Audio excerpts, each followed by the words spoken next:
বামপন্থী রাজনীতি যদি বাংলাদেশে কেউ বুঝতো, সত্যিকার অর্থে কেউ বুঝতো, তারা শুরুতে বাংলা অঞ্চলে মানুষ যে চিন্তা চেতনা ধর্ম লালন করে তারা এটাকে বুঝতে গেলে তার প্রথমে কোরআনটা পড়তো। আমি এখন পর্যন্ত কোনো দেখি না যে কোনো বামপন্থী লোক তার কোনো কথার মধ্যে কোরআন থেকে রেফারেন্সে কথা বলতেছে, কোরআন ব্যাপারে কোনো ধারণাই নেই, জানাশোনাই নেই। যেখানে বাংলাদেশের মানুষ সারাক্ষণ সকাল ঘুম থেকে ওটা কোরআন তেলাওয়াত করে বাংলার মানুষ, সেখানে সেই কোরআনটাই পড়ে না। যদি সে কোরআনটা না পড়ে তাহলে সে বুঝবে কেমনে? আরেকটা মজার ব্যাপার হচ্ছে রাসূল সাল্লাল্লাহু আলাইহি ওয়াসাল্লাম হচ্ছে তার সময়ে সবচেয়ে বিপ্লবী মানুষ সবচাইতে। এবং যদি বলেন যে মার্কসিস্ট জায়গা থেকে আপনি সবচেয়ে বড় মার্কসিস্টও দেখেন, যে সকল গরিব অসহায় নিপীড়িত মানুষের পক্ষে আন্দোলন করছে, সকল নবীরা করছে। কিন্তু আমাদের ট্রেডিশনাল বামপন্থী যারা রাজনীতি করে তারা কি কখনো বলতে শুনছেন আপনারা যে রাসূল সাল্লাল্লাহু আলাইহি সাল্লাম অথবা ঈসা আলাইহিস সালাম, মুসা আলাইহিস সালাম, ইব্রাহিম আলাইহিস সালাম তো বিপ্লবী ছিল, বড় মার্কসিস্ট ছিল, তারা প্রগতিশীল ছিল? বলতেছে না কিন্তু। কেন? কারণ তারা তাদের মতো ছোটবেলা শেখানো হয় ডগমেটিক ভাবে যে ধর্ম মানেই প্রগতি বিরোধী। এটা ভুল ধারণা আসলে। অথবা মনে করেন আমাদের ইসলামপন্থী যারা আছে তাদেরকেও শেখানো হয় যে কমিউনিস্ট মানে নাস্তিক, কমিউনিস্ট মানে খারাপ। কিন্তু কার্ল মার্কস তার সময়ে যে গরিব অসহায় নিপীড়িত শোষিত বঞ্চিত মানুষের মুক্তির জন্য যে সে বই লেখছে, যে কাজ করতেছে, সংগ্রাম করতেছে, এটা তো বিশাল বিপ্লবী কাজ। তো এটাকে আপনারা কেন অন করতে পারতেছেন না? মার্কসের কাজের সাথে তো ধর্মীয় যত নবী আছে তাদের কাজে কোনো দ্বিমত নাই। সালামু আলাইকুম। দরবার ঢাকার পক্ষ থেকে সবাইকে শুভেচ্ছা ও স্বাগতম। দরবার ঢাকায় আমরা আজকে মানে কয়েকটা বিষয় নিয়ে আলাপ করবো আর কি। বিষয়টা বেশিরভাগ ক্ষেত্রে হচ্ছে আমরা যে ফেসিবাদ নিয়ে যে আলাপটা করি, তো এই আলাপটার উত্থানটা যেটা শুরু হয়েছে বেশিরভাগ মানে বর্তমানে, তবে অতি সাম্প্রতিক সময়ে, যেটা হচ্ছে যে ভারতের যে এই বিখ্যাত মানে একজন ইতিহাসবিদ এবং রাজনীতিবিদ শশী থারুর, সেটা মন্তব্য করছে ডাকসু ইলেকশনে শিবিরের বিপুল বিজয় নিয়ে একটা মন্তব্য করছে। সে মন্তব্যের মধ্যে মূল ব্যাপারটা হচ্ছে যে দেখাইতেছে যে ডাকসু ইলেকশনে শিবির সমর্থিত যে প্যানেল পাশ করার ভিতর দিয়ে সে ভারতের জন্য একটা থ্রেট ফিল করছে, এবং সেটা দেখাইতেছে উগ্রপন্থীদের উত্থান। তো এইটার রিপ্লাই হিসেবে অনেকেই রিপ্লাই দিছে, ডানপন্থী বামপন্থী সবাইকে ওইটা রিপ্লাই দিছে। তো মেঘমোল্লার বসু যে সম্প্রতি ডাকসু ইলেকশনে বামপন্থী প্যানেল থেকে দাঁড়াইছে, যে প্রতিরোধ যে পর্ষদ, এই পর্ষদ থেকে, তো সে তার প্রত্যাশা অনুযায়ী অনেক বেশি ভোট পাইছে। অতগুলো ভোট পাওয়ার তার কথা ছিল না, প্রত্যাশার চেয়ে বেশি ভোট পাইছে।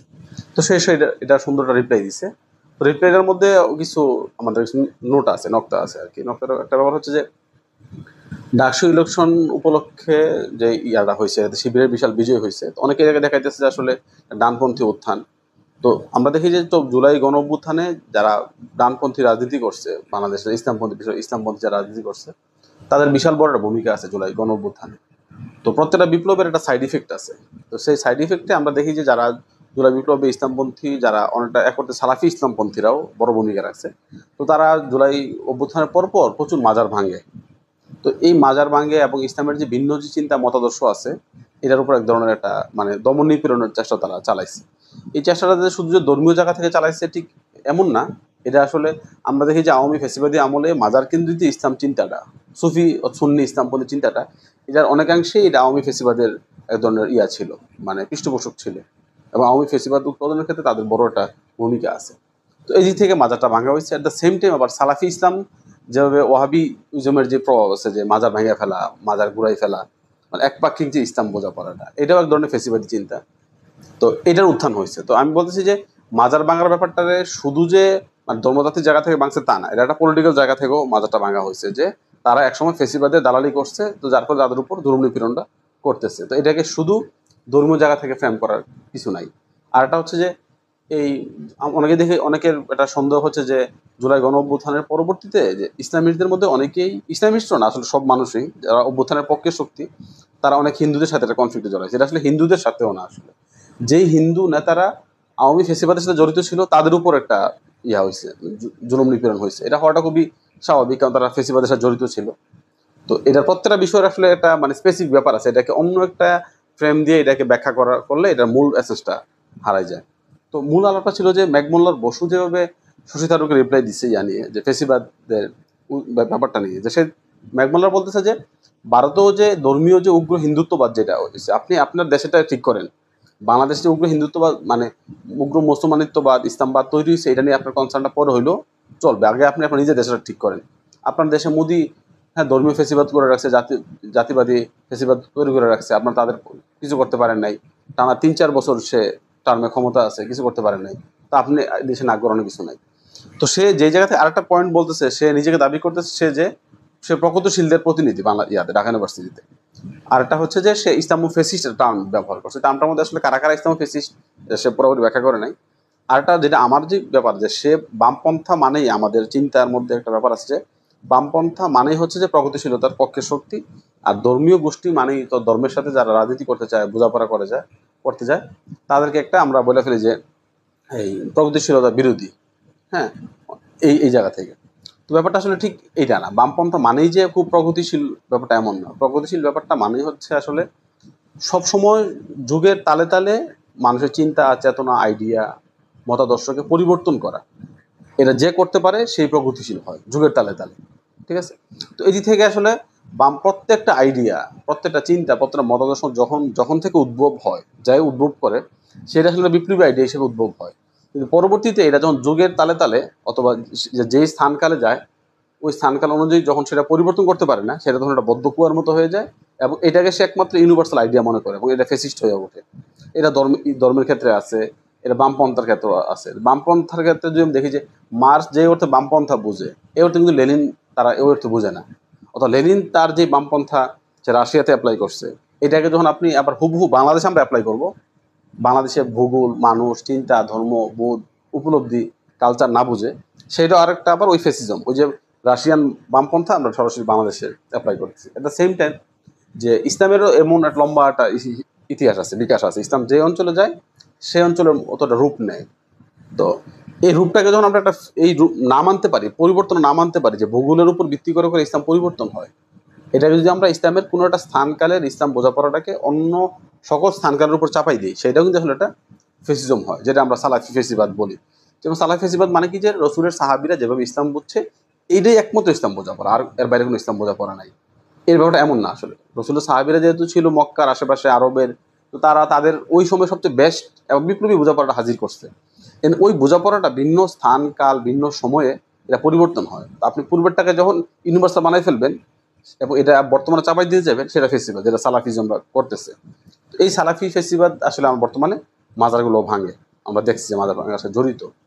তো যেটা বলছিলাম যে বামপন্থা মানেই যে খুব প্রগতিশীল, ব্যাপারটা তা না। অথবা ইসলামপন্থা মানেই যে সে প্রগতি বিরোধী, ব্যাপারটা এমন না। ইসলামপন্থার মধ্যেও এবার যদি আমি দেখি যে ডাকসু ইলেকশনে যে শিবিরের যে সমর্থিত প্যানেল যে তার জয়ী হইল, এটার পেছনে আসলে শুধু ডানপন্থার উত্থান তা না। শিবির তার যে ট্রেডিশনাল যে অবস্থান থেকে অনেকটা পরিবর্তন হয়ে অনেকটা প্রগতির দিকে আগাইছে। যেমন সে একটা মেয়েকে নিয়ে আসছে, সে হিজাবি না, যেটা জামাতের ট্রেডিশনাল চিন্তার সাথে বিরুদ্ধে, এবং জামাতের চিন্তার মধ্যে যে একটা পাশাপাশি মেয়ে বসবে, তার সাথে বসা পলিটিক্যাল আলাপ আলোচনা করবে, রাজনীতি করবে, এটা জামাতের চিন্তায় ছিল না। কিন্তু শিবির সমর্থিত প্যানেল এই কাজটা করছে। এবং এটা সর্বমিত্র যে চাকমা, সে বৌদ্ধ ধর্মের, তাকে তাদের এই প্যানেলের মধ্যে নেওয়া হয়েছে এবং সে পাশ করছে। তাহলে সেই ক্ষেত্রে শিবির যে কাজটা করছে, শিবির কিন্তু তার ট্রেডিশনাল অবস্থান থেকে একটু প্রগতির দিকে আগাইছে। তো সেক্ষেত্রে আপনি শিবিরকে পুরোপুরি মানে শিবির সমর্থিত প্যানেলকে আপনি পুরোপুরি ডানপন্থার উত্থান এটা আপনি বলতে পারবেন না। শিবিরের এই বড় বিজয়ের ক্ষেত্রে একটা বড় কারণ হচ্ছে যে শাহবাগের মধ্যে 2013 সালে শিবির নেতাদের উপর যে জুলুম নিপীড়নের জন্য যে ফেসিবাদ তৈরি হয়েছে, যেমন একটা স্লোগান ছিল, একটা একটা শিবির ধরে ধরে জবাই কর। আপনি পৃথিবীর কোনো মানুষকেই এই স্লোগান দিতে পারেন না। তখন কিন্তু বাংলাদেশে যারা প্রগতির রাজনীতি করে বামপন্থ, তারা কিন্তু এর প্রতিবাদ করে নাই, তারাই উল্টা সাপোর্ট দিচ্ছে, এবং শাহবাগের থেকে এই স্লোগানটা আসছে আমরা দেখছি। তো সেই ক্ষেত্রে আপনার প্রগতির পক্ষে না, প্রগতির পক্ষে থাকা মানে হচ্ছে সবসময় মানবতার পক্ষে থাকা।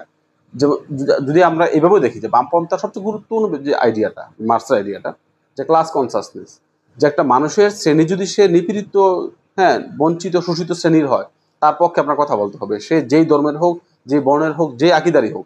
মনে করেন একটা কট্টর সালাফি, সে খুব গরিব ইমাম একটা ছোট মসজিদের, সে কোনো কারণে জুলুমের শিকার হয়েছে, তাহলে ওই জায়গায় তার পক্ষে কথা বলাটা একটা মার্ক্সিস্টদের কাজ। কিন্তু বাংলাদেশে মার্ক্সিস্ট এটা আসলে করতে পারে না। তারা বামপন্থা বলতেই বোঝায় যে ধর্মের বিরোধিতা করতে হবে, অথবা এখানকার যে ধর্মীয় যে রাজনীতিটা আসছে এটার বিরোধিতা করতে হবে। এটা তাদের ভুল ধারণা। মার্ক্সের খুব বিখ্যাত বই আছে অন জিউস কোশ্চেন। মার্ক্স যখন তার এই বামপন্থা নিয়ে মানে এই যে লেখালেখি করে চিন্তা ভাবনা করে, সে শুরুতেই মূলত আসলে এই ধর্মের কোশ্চেনটা, ধর্মটা কিভাবে ডিল করবে, অথবা মানুষের আসলে আপনি যত যেই মানুষই বলেন, আস্তিক নাস্তিক যত মানুষই বলেন আপনি, মানুষের যে গভীর যে উপলব্ধি জগৎটা, ফিলিংসের জগৎটা, এটা ধর্মীয় জগৎ। ধর্মীয় তার চিন্তা যেন শেপ করে। তা আপনি যদি মানুষের ধর্মর এই যে উপলব্ধি জগৎটা, বোধের জগৎটা না বুঝতে পারেন, আপনি সেখানে কোনো কিছু তার ব্যাপারে আপনি ডিল করতে পারবেন না। তো বাংলাদেশে বামপন্থার ক্ষেত্রে বড় যে গালতিটা আমি দেখি, ভুলটা দেখি, তারা বাংলাদেশে বামপন্থা অ্যাপ্লাই করবে, হয় চীনাপন্থী বাম মাও সেতুংয়ের, আর নয় রাশিয়ান লেনিনের বাম। তাদের মুখ থেকে সারা দিন হয় মাও সেতুংয়ের আলাপ, না হয় রাশিয়ার আলাপ, এবং তাদের সব ইয়াগুলাও, এই যে বুর্জুয়া প্রলেতারিয়েত, এই তারা শব্দগুলো বাংলাও করতে পারে নাই, ওই সরাসরি ওই শব্দগুলো তারা পিক করছে। তো এইটা হচ্ছে আসলে আমাদের এই অঞ্চলে মানুষকে না বুঝতে পারা, এই অঞ্চলটাকে ধারণ করতে না পারা। তো যার ফলে আমরা দেখি যে বামপন্থার বাংলাদেশ মানুষ অ্যাকসেপ্ট করতে পারে নাই, কারণ তারা বাংলার ওন করতে পারে নাই।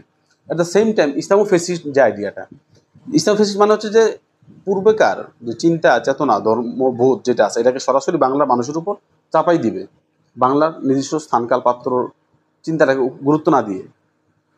এই যে ফেসিজমের আইডিয়াটা, এটা কিন্তু বাংলার মানুষ আসলে ওন করে নাই, ধারণ করে নাই।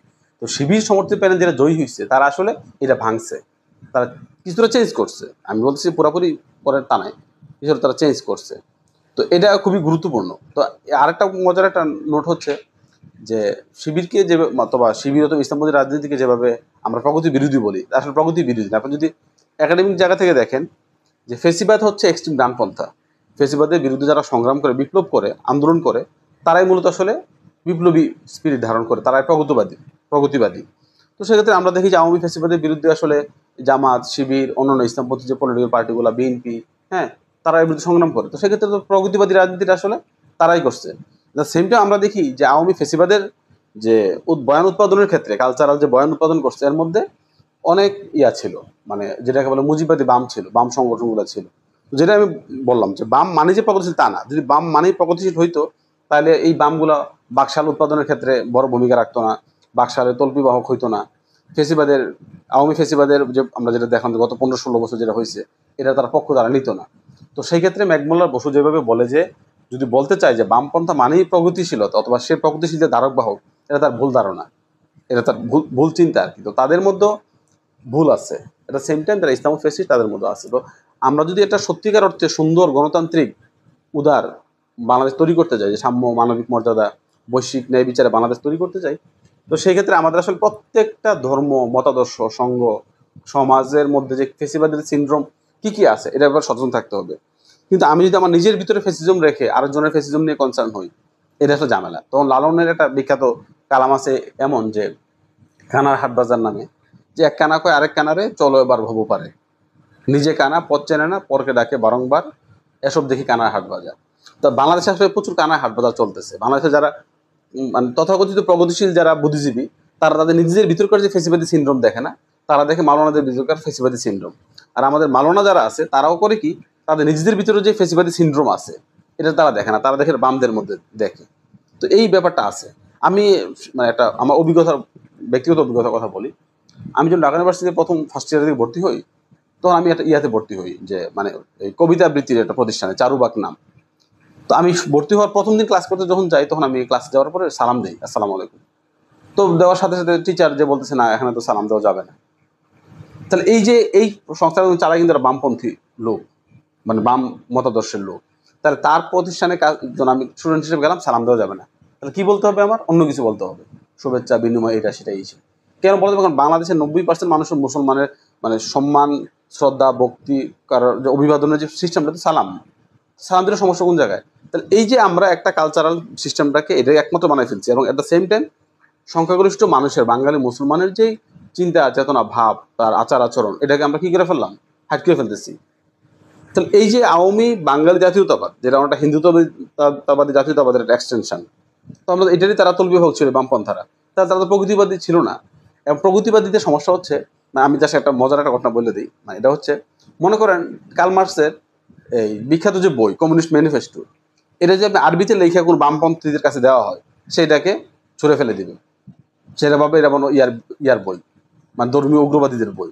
এটা সেম টাইম যে আমাদের কোনো হুজুর মাওলানাকে যদি আপনি যে ইয়াটাকে, মানে কোরআনের কোনো সূরাকে সংস্কৃত ভাষায় তাদেরকে পড়তে দেওয়া হয়, তারাও তখন মনে করেন এটা মনে হয় আসলে ইসলামের বই না। তা আমাদের আসলে এখানকার ডানপন্থা, বামপন্থা, প্রগতিবাদী অথবা যেটা বলি আমরা, হ্যাঁ, এগুলো আসলে মানে ওই ভাষা আসলে কেউ ডিপলি পড়ে নাই। বামপন্থী রাজনীতি যদি বাংলাদেশে কেউ বুঝতো, সত্যিকার অর্থে কেউ বুঝতো, তারা শুরুতে বাংলা অঞ্চলে মানুষ যে চিন্তা চেতনা ধর্ম লালন করে, তারা এটাকে বুঝতে গেলে তার প্রথমে কোরআনটা পড়তো। আমি এখন পর্যন্ত কোনো দেখি না যে কোনো বামপন্থী লোক তার কোনো কথার মধ্যে কোরআন থেকে রেফারেন্সের কথা বলতেছে, কোরআন ব্যাপারে কোনো ধারণাই নেই, জানাশোনাই নেই। যেখানে বাংলাদেশের মানুষ সারাক্ষণ সকাল ঘুম থেকে ওটা কোরআন তেলাওয়াত করে বাংলার মানুষ, সেখানে সেই কোরআনটাই পড়ে না। যদি সে কোরআনটা না পড়ে, তাহলে সে বুঝবে কেমনে? আরেকটা মজার ব্যাপার হচ্ছে রাসূল সাল্লাল্লাহু আলাইহি সাল্লাম হচ্ছে তার সময়ে সবচেয়ে বিপ্লবী মানুষ, সবচাইতে। এবং যদি বলেন যে মার্কসিস্ট জায়গা থেকে আপনি সবচেয়ে বড় মার্কসিস্টও দেখেন, যে সকল গরিব অসহায় নিপীড়িত মানুষের পক্ষে আন্দোলন করছে, সকল নবীরা করছে। কিন্তু আমাদের ট্রেডিশনাল বামপন্থী যারা রাজনীতি করে তারা কি কখনো বলতে শুনছেন আপনারা যে রাসূল সাল্লাল্লাহু আলাইহি সাল্লাম অথবা ঈসা আলাইহিস সালাম, মুসা আলাইহিস সালাম, ইব্রাহিম আলাইহিস সালাম খুব বিপ্লবী ছিল, বড় মার্কসিস্ট ছিল, তারা প্রগতিশীল ছিল? বলতেছে না কিন্তু। কেন? কারণ তারা তাদের মধ্যে ছোটবেলা শেখানো হয় ডগমেটিকভাবে যে ধর্ম মানেই প্রগতি বিরোধী। এটা ভুল ধারণা আসলে। অথবা মনে করেন আমাদের ইসলামপন্থী যারা আছে তাদেরকেও শেখানো হয় যে কমিউনিস্ট মানে নাস্তিক, কমিউনিস্ট মানে খারাপ। কিন্তু কার্ল মার্কস তার সময়ে যে গরিব, অসহায়, নিপীড়িত, শোষিত, বঞ্চিত মানুষের মুক্তির জন্য যে সে বই লেখছে, যে কাজ করতেছে, সংগ্রাম করতেছে, এটা তো বিশাল বিপ্লবী কাজ। তো এটাকে আপনারা কেন করতে পারতেছেন না? মার্কসের কাজের সাথে তো ধর্মীয় যত নবী আছে তাদের কাজের কোনো দ্বিমত নাই। তার এই যে আমরা একে অপরকে জানতেছি না, বুঝতেছি না, অথবা নিজেদের ভিতরে আমরা ফেসিবাদের একটা চাষবাস করব, কিন্তু অন্যের ফেসিবাদ নিয়ে আমরা লাফালাফি করব, ঠিক অন্যরা ঠিক সেম। তো আগে সত্যিকার অর্থে মানুষের জ্ঞানের কাজটা হচ্ছে আসলে যেটাকে খুবই বিখ্যাত, যে আত্মান বৃদ্ধি, যেটা আপনার ইয়াতে বলা হয় যে উপনিষদে, যে নিজেকে জানো। সক্রেটিসের চিন্তা, অথবা গ্রিকেও তো বিখ্যাত ডায়ালগ ছিল নো দাই সেলফ, নিজেকে জানো। নিজেকে জানা মানে কি? যে নিজের ভিতরে যেই ভালো জিনিস, খারাপ জিনিস, কোনটা নিজের ভিতরে ফেসিবাদ আছে কিনা এটা আগে জানো। জানার পর অন্যের ফেসিবাদ নিয়ে কথাবার্তা বলো। তো আমি সবার কাছে উদাত্ত আহ্বান রাখবো, যারা বাংলাদেশে তথাকথিত প্রগতিবাদী রাজনীতি করেন এবং ইসলামপন্থী রাজনীতি করেন, তারা প্রত্যেকে নিজ নিজ ফেসিবাদ নিয়ে সচেতন হন। আপনারা কেউ কিন্তু না, ভালো না। আপনার সবার মধ্যে সমস্যা আছে। যেমন লালনের জায়গায় আপনার উভয়ই কানা। তো আপনার কোন কোন চোখটা কানা এবং কিভাবে আপনি কানা হয়েছেন আপনি এটাকে বের করেন আগে। এর আগে কার অন্যের চোখ নাই এটা খুঁজে বের করেন। আপনার কানাত্বটা, অন্ধত্বটা আগে বের করেন। প্রগতি মানে হচ্ছে যে শুরুতে এনলাইটেনমেন্টের কাজটা কি আসলে? এনলাইটেনমেন্টের কাজটাই হচ্ছে আসলে নিজের ভিতরকার যে অন্ধকার দূর করা। আর গণতান্ত্রিক পদ্ধতি মানে কি? যে গণতান্ত্রিক পদ্ধতির ভিতর দিয়ে যেই ক্ষমতা আসবে তাকে সেলিব্রেট করা। কিন্তু উগ্র আদর্শবাদী যারা রাজনীতি করে, এটা ধর্মীয় হোক, অধর্মীয় হোক, বামপন্থা হোক, উগ্র যে কোনো আদর্শবাদী রাজনীতি মানে হচ্ছে আসলে সে ফেসিবাদী প্রবণতার আক্রান্ত। সে ক্ষমতায় গেলে ফেসিজম প্রতিষ্ঠা করবেই, উগ্র আদর্শবাদিতা। তো এই কারণে আমাদেরকে আসলে মানে বর্তমানে মানে গণতান্ত্রিক রাজনীতি করতে গেলে উগ্র আদর্শবাদী রাজনীতি আপনি করতে পারবেন না। করলেও সেটা আপনি নিজের মধ্যে রাখবেন, অন্যের মধ্যে চাপাইতে পারবেন না। সকল মানুষের সুন্দর সহাবস্থান লাগবে, সবার কথা শুনতে হবে। আপনার মতটাই একমাত্র চূড়ান্ত মত, এটা রাখা যাবে না।